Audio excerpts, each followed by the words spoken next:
nagkakaisa sa aming panawagan ng ating mahal na Vice Presidente, Attorney Sara Z. Duterte, should lead us, should unite us, come out in the open and tell us what to do, guide us, so that we can fix this government which has already gone astray.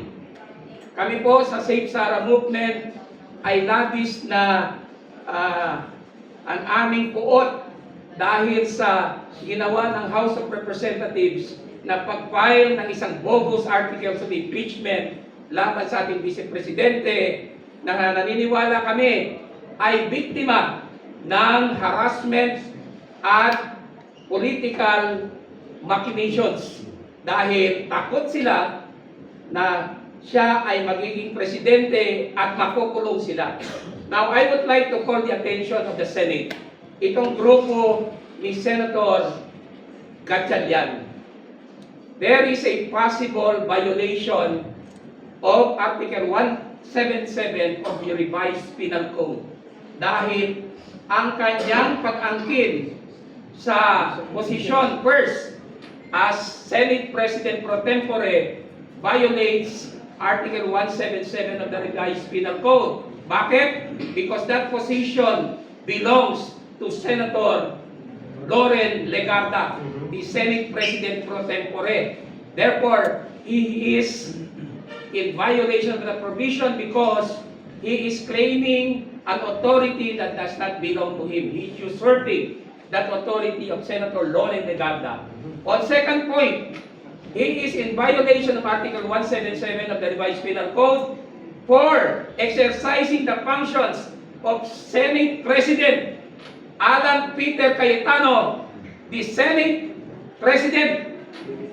So dalawang beses niya binayolate ang Articles 177 of the Revised Penal Code.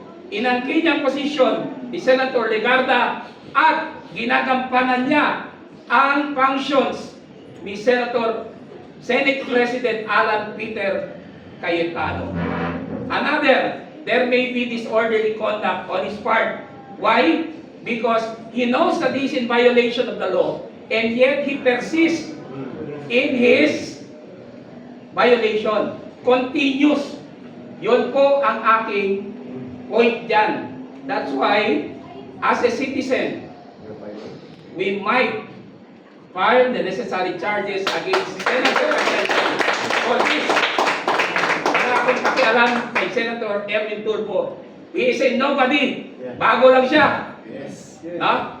Let the others do something about him. But ito kay Senator Gatchalian, we will take proper action against this fellow.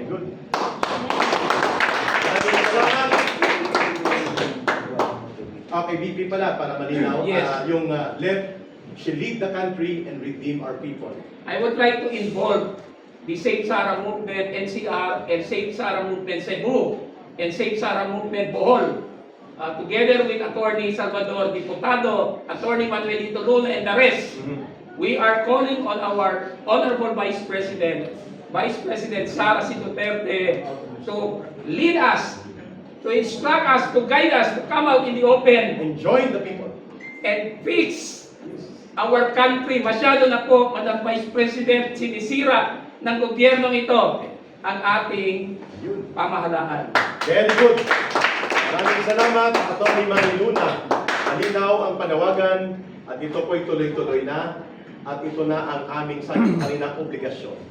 She may not respond immediately and she may know it voluntarily only on her part, but on our part, it's our obligation to recognize a leader at siyang kinikilala naming mamumuno. Let's call on retired General Warlito Daos for his brief solidarity call and then to be followed by Brother retired Captain Ray Valeros and Brother Ennis. Go ahead, General Daos.